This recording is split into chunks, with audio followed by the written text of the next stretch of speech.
সর্বশেষ তৃতীয় পর্ব শুরু হয়ে যাবে। মুনকার নাকির ফেরেশতা বলবে, ও আল্লাহর বান্দা, তোমাকে শেষ প্রশ্ন করা হবে। শেষ প্রশ্ন আল্লাহর হাবিব সাল্লাল্লাহু আলাইহি ওয়াসাল্লামকে সামনে উপস্থিত করবেন। জোরে বলুন সুবহানাল্লাহ। আল্লাহ পাক রব্বুল আলামিন বলেন, বিসমিল্লাহির রাহমানির রাহিম। মিনহা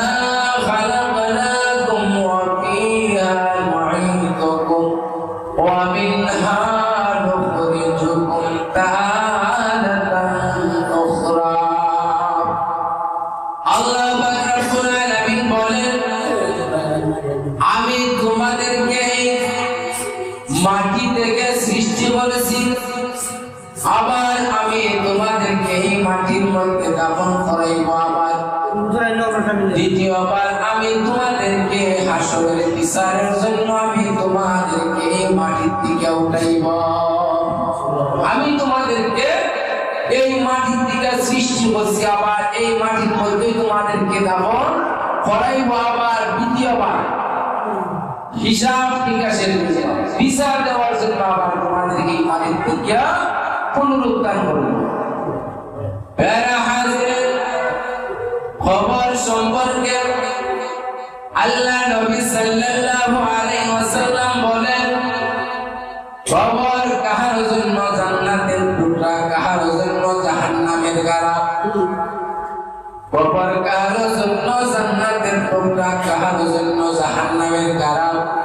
কবর এমন একটা জায়গা, যে জায়গার মধ্যে সাপ চিত্র থাকবে, যেই জায়গার মধ্যে বড় বড় সাপ চিত্র থাকবে, পাখিদেরকে দংশন করার জন্য। কবর খুবই একটা ভয়ানক জায়গা। শেষ বিচারের জন্য কবর একটা সংক্ষিপ্ত বিচার নয়, কবরের মধ্যে সংক্ষিপ্ত ভাবে বিচার করা হবে। যেই কারণে আল্লাহ নবী সাল্লাল্লাহু আলাইহি ওয়াসাল্লাম বলেন, কবর কাহার জন্য জান্নাতের টুকরা, কাহার জন্য জাহান্নামের গাড়া। আমিরুল মুমিনিন হযরত উসমান গনি রাদিয়াল্লাহু তাআলা আনহু যখন কবরের কিনারে দাঁড়াইতেন, কবরের কিনারে দাঁড়িয়ে তো কান্নাকাটি করতেন। ওনার চক্ষু বেয়ে চক্ষু দিকে অস্ত্র, চক্ষু দিকে পানি মুবারক বেয়ে দাড়ি মুবারক বেজে ওনার বুকের মধ্যে পড়তেন। সাহাবায়ে কেরাম বলতেন, ওগো আমিরুল মুমিনিন, আপনি তো জান্নাতের সার্টিফিকেট প্রাপ্ত একজন সাহাবী, আপনি কেন কবরের কিনারে দাঁড়িয়ে তো কান্নাকাটি করেন? উসমান গনি রাদিয়াল্লাহু তাআলা বলেন, ও আমার মুসলমান ভাইরা, হাশরের ময়দানে যাওয়া পর্যন্ত অনেক মন্দির রয়েছে। মন্দির মানে স্টেশন, অনেক স্টেশন রয়েছে। এই খবর হইল প্রথম মন্দির। এই খবর মন্দির যে সহজ ভাবে পাড়ি দিতে পারবে, হাশরের প্রত্যেকটা মন্দির সহজ ভাবে পাড়ি দিতে পারবে। আর যেই ব্যক্তি খবর মন্দিরের মধ্যে ধরা পেয়ে যাবে, এই খবর মন্দিরের মধ্যে আটকা পড়ে যাবে, সে প্রত্যেকটা মন্দিরের মধ্যে আটকা পড়ে যাবে। আসলে অনেক মন্দির রয়েছে, অনেক মন্দিরের মধ্যে এই খবর হইল প্রথম মন্দির। এই প্রথম মন্দির যে সহজভাবে পানি দিতে পারবে, সে প্রত্যেকটা মন্দির সহজভাবে পানি দিতে পারবে। আর যে এই প্রথম মন্দিরের মধ্যে আটকা পড়ে যাবে, সে সমস্ত মন্দিরের মধ্যে আটকা পড়ে যাবে। বেরা হাজিরিন, রাহমাতুল্লাহ আলা নবী সাল্লাল্লাহু আলাইহি ওয়াসাল্লাম বলেন, খবর কাহার জন্য জান্নাতের টুকরা, কাহার জন্য জাহান্নামের গাড়া। মানুষ যখন মৃত্যুবরণ করবে, খবরের মধ্যে শোয়াইবে। খবরের মধ্যে শোয়ানোর সাথে সাথে খবরে একটা মাটি চাপা দিবে। ওই মাটি চাপার সাথে সাথে খবরের আযাব শুরু হয়ে যাবে। সাহাবায়ে কেরাম বললেন, ইয়া রাসূলুল্লাহ, নবী গো, মুমিনদেরকেও কি খবরের মাটি চাপা দিবে? আল্লাহ নবী সাল্লাল্লাহু আলাইহি ওয়াসাল্লাম বলেন যে মুমিনদেরকেও খবরের মাটি চাপা দিবে, তবে পার্থক্য আছে। পার্থক্যটা কি?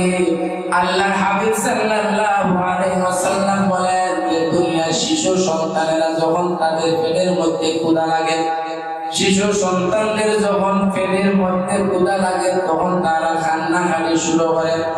আর দুনিয়ার মা বোনেরা তাদেরকে খাওয়ানোর জন্য ওই শিশু সন্তানদেরকে আনন্দের সহিত লইয়া মন ভরা আনন্দ দিয়া শিশু সন্তানদেরকে দুই হাত দ্বারা একটা জাপ দেন।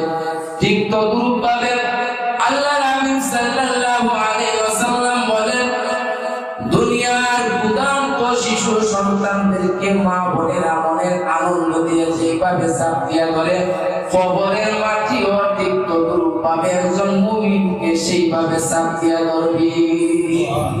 কবরের মাটি যখন মুমিনদেরকে এইভাবে জাপ দিবে, তখন মুমিনরা বলবে যে আবার আরেকটা জাপ দাও, আবার আরেকটা জাপ দাও। বেরা হাজির, তারপর রাহমাতুল আলামিন নবী সাল্লাল্লাহু আলাইহি ওয়াসাল্লাম বলেন, আর কাফের মুনাফিক মুশরিকদের যখন কবরের মধ্যে শোয়ানো হবে তখন তাদেরকে মাটি চাপ দিবে। কেমন ভাবে চাপ দিবে? আল্লাহ নবী সাল্লাল্লাহু আলাইহি ওয়াসাল্লাম বলেন যে তাদের ডান দিকের হাত বাম দিকের বাজরের হাত ডান দিকে প্রবেশ করবে, দেহটা চূর্ণ বিচূর্ণ হয়ে যাবে। নাউযুবিল্লাহ। আল্লাহ পাক রব্বুল আলামিন আমাদেরকে যেন এই কবরের আযাব থেকে রক্ষা করতেন। কবরের আযাব খুবই ভয়ঙ্কর, খুবই কঠিন। প্যারা হাজিরে, যখন মানুষকে কবরের মধ্যে শোয়ানো হবে, প্রত্যেকটা মানুষকে চিন্তা করে প্রশ্ন করা হবে। কয়টা করে? তিনটা করে। প্রত্যেকটা মানুষকে যখন কবরের মধ্যে শোয়ানো হবে, মুনকার নাকির নামক দুইজন ফেরেশতা আছে। ওই মুনকার নাকির নামক দুইজন ফেরেশতা আসিয়া প্রত্যেকটা মানুষকে তিনটা প্রশ্ন করবে। ওই মুনকার নামক ফেরেশতা কবরে আসার আগে আরো একজন ফেরেশতা আগমন করবে। মুনকার নাকির আসার আগে আরো একজন ফেরেশতা কবরের মধ্যে আগমন করবে। মানুষকে যখন কবরস্থ করার কিছুক্ষণ পরে মুনকার নাকির আগমন করে। কিছুক্ষণ পরে মানে কবরের কাজ সম্পূর্ণ করে যখন বাড়ির দিকে রওনা হয়ে যায়, তখন মুনকার নাকির আগমন করে। এই মুনকার নাকির আগমন করার আগে আরো একজন ফেরেশতা কবরের মধ্যে হাজির হয়। আল্লাহর হাবিব সাল্লাল্লাহু আলাইহি ওয়াসাল্লাম বলেন, মুনকার নাকির কবরের মধ্যে আগমন করার আগে আরেকজন ফেরেশতা আগমন করে। ওই ফেরেশতার নাম হলো রুমান। ওই ফেরেশতার নাম কি? রুমান। রুমান নামক ফেরেশতা সূর্যের মতো সুন্দর। যখন মৃত ব্যক্তিকে কবরের মধ্যে শোয়ানো হবে, ওই রুমান নামক ফেরেশতা কবরের মধ্যে উপস্থিত হইবে। কবরের মধ্যে উপস্থিত হইয়া ওই মৃত ব্যক্তিকে জীবিত করবে। মৃত ব্যক্তিকে জীবিত করিয়া ওই মৃত ব্যক্তিকে বলবে, ও আল্লাহর বান্দা, তুমি দুনিয়ার মধ্যে কি কি কাজ করছো, তোমার কর্ম কি ছিল, তখন তুমি এগুলা লেখো। তোমার দুনিয়ার মধ্যে কি কি কর্ম ছিল, কি কি কাজ করছো, ভালো মন্দ, তুমি এখন কাগজে কলমে লেখো। আল্লাহর বান্দা মৃত ব্যক্তি বলবে, ও আল্লাহর ফেরেশতা, আমি এই জায়গার মধ্যে কাগজ পাইব কোথায়, কলম পাইব কোথায়? আমি এই জায়গার মধ্যে কাগজ কলম কোথায় পাইব? ওই রুমান নামক ফেরেশতা বলবে, তোমার হাতের আঙ্গুলিকে কলম বানাও, মুখে তুমি দোয়াত বানাও, মুখের মধ্যে যে থুতু আছে ওই থুতুকে তুমি খালি বানাও, আর তোমার যে কাপড়ের কাপড় আছে ওই কাপড়ের কাপড়কে তুমি কাগজ হিসাবে ব্যবহার করো। আল্লাহ তাআলা কুদরত আমরা বুঝতাম না। প্যারা হাজির, ওই মৃত ব্যক্তি খাবারকে হাতের মধ্যে দিয়ে আঙ্গুল দ্বারা যে দুনিয়ার মধ্যে ভালো কাজ করছে ওই ভালো কাজগুলা রেখে দিবে। যখন পাপ কাজের সময় আসবে, খারাপ কাজগুলা দেখতে চাইবে না। রুমান নামক ফেরেশতা একটা ধমক দিবে, ও পাপিষ্ঠ বান্দা, তুমি দুনিয়ার মধ্যে পাপ কাজ করতে, গুনাহের কাজ করতে লজ্জা বোধ করো নাই, এখন তুমি ওই কাজগুলা দেখতে তোমার লজ্জা লাগতেছে বুঝি? দুনিয়ার মধ্যে পাপ কাজ করছো, লজ্জা লাগছে না, এখন দেখতে তোমার লজ্জা লাগে, তাড়াতাড়ি লেখ। এর হাজিরে ধমক দিবে। ধমক দেখে মৃত ব্যক্তি ফেরেশতা আল্লাহ তাআলার দোহাই দিয়ে তুমি আমাকে আঘাত করো না, আমি আল্লাহ তাআলার নামে সব কিছু লিখতেছি।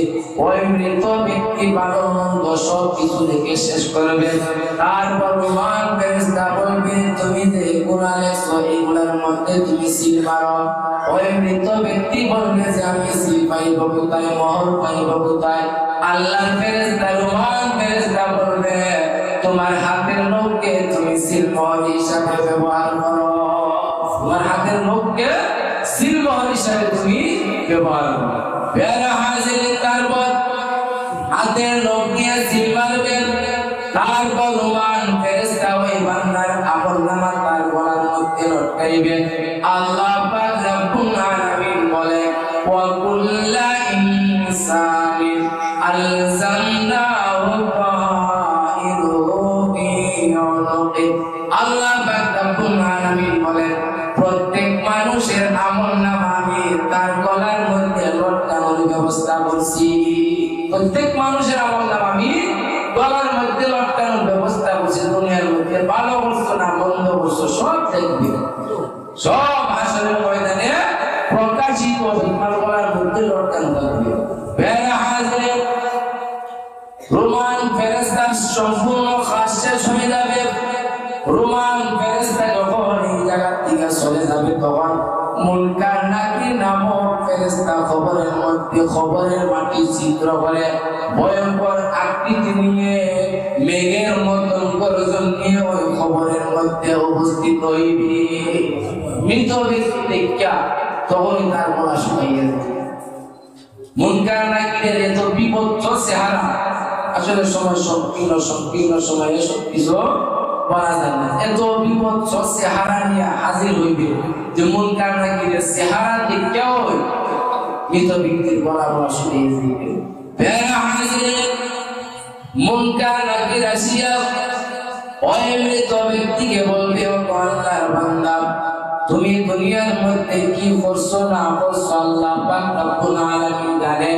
এখন তোমাকে আমরা তিনটা প্রশ্ন করব, ওই তিনটা প্রশ্নের উত্তর যদি তুমি দিতে পারো তাহলে তোমার খবর জান্নাত হবে, আর যদি ওই তিনটা প্রশ্নের উত্তর না দিতে পারো তাহলে তোমার খবর জাহান্নাম হবে। মুনকার নামক ফেরেশতা মুনকার নাকির নামক ফেরেশতা ওই মৃত ব্যক্তিকে প্রথম প্রশ্ন করবে মান রব্বুকা, তোমার রবকে। ওই মৃত ব্যক্তি যদি কাফের বেঈমান হয় তাহলে বলবে লা আদরি আমি কিছুই জানি না। মৃত ব্যক্তি যদি কাফের বেঈমান মুনাফিক মুশরিক হয় তাহলে বলবে লা আদরি আমি কিছুই জানি না। বেরা হাজির বলবে লা আদরি আমি কিছুই জানি না। আর যদি মুমিন বান্দা তাহলে মুনকার নাকিরের প্রশ্নের সাথে সাথে বলবে রাব্বি আল্লাহ, এই পৃথিবীতে আমার রব ছিল আল্লাহ। দেখেন আমরা এগুলা জবাব দিতে পারবো। বেরা হাজির প্রথম প্রশ্নের পর্ব শেষ হয়ে যাবে, এখন দ্বিতীয় প্রশ্নের পর্ব শুরু হবে। দ্বিতীয় প্রশ্ন মুনকার নাকির ফেরেশতা বলবে মান দীনুকা, তোমার দিন কি, তোমার জীবন ব্যবস্থা কি ছিল?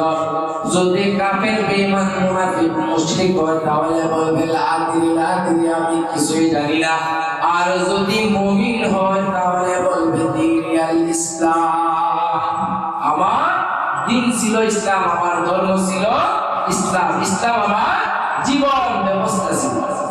এই দুনিয়ার মধ্যে আমরা নামাজ পূজা কিছুই নাই, তারপরে এগুলা প্রশ্ন জানি এবং উত্তরও জানি। পরকালে কিন্তু স্বাভাবিক আমরা যে এখন এই মুখস্থ বলে দিচ্ছি এভাবে স্বাভাবিক হবে না। আমি তো মুখস্থ জানি, আমি তো খবরের মধ্যে যখন আমার ব্যবস্থা লিখেই বলো, হ্যাঁ আমি বলি কাজটা হয়ে যাবে যিনি আর ইসলাম আমার বন্ধু ছিল ইসলাম না, এটা স্বাভাবিক জায়গায় না। বেরা হাজির দ্বিতীয় পর্ব শেষ, তৃতীয় পর্ব শুরু হয়ে যাবে। মুনকার নাকির ফেরেশতা বলবে ও আল্লাহর বান্দা তোমাকে শেষ প্রশ্ন করা হবে। শেষ প্রশ্ন আল্লাহর হাবিব সাল্লাল্লাহু আলাইহি ওয়াসাল্লামকে সামনে উপস্থিত করবেন। জোরে বলুন সুবহানাল্লাহ। আল্লাহর হাবিবকে স্বয়ং ওই জায়গার মধ্যে উপস্থিত করবেন, আল্লাহর রাসূল হাজির নাজির আসেন।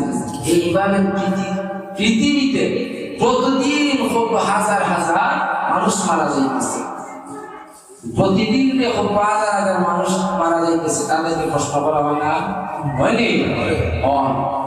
তাদেরকে যে প্রশ্ন করা হয় তাদের সামনে আল্লাহ রাসূল হাজির হয়নি না, আমরা হাসি করে থাকি।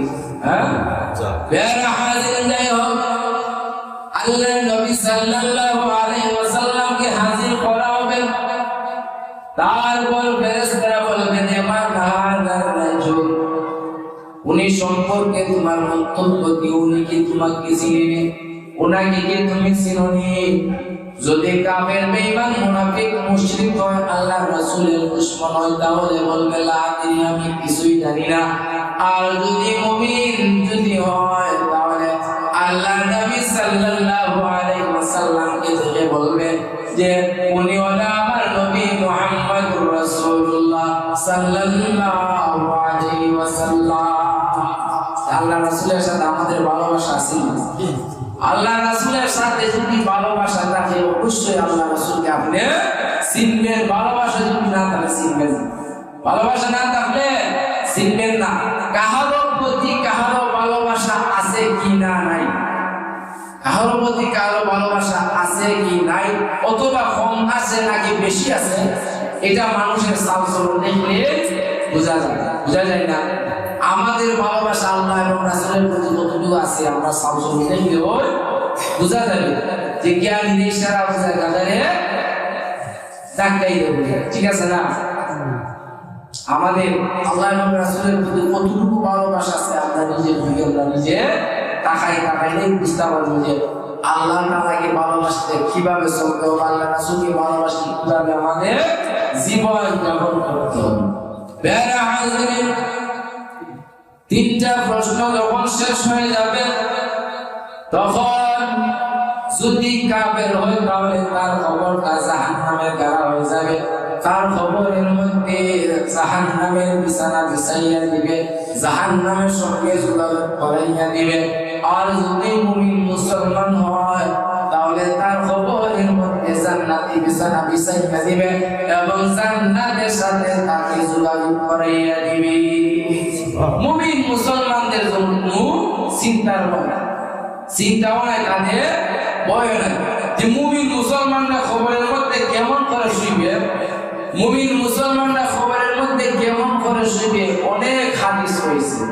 উদাহরণস্বরূপ আল্লাহ নবী সাল্লাল্লাহু আলাইহি ওয়াসাল্লাম মুমিন মুসলমানরা খবরের মধ্যে মুমিন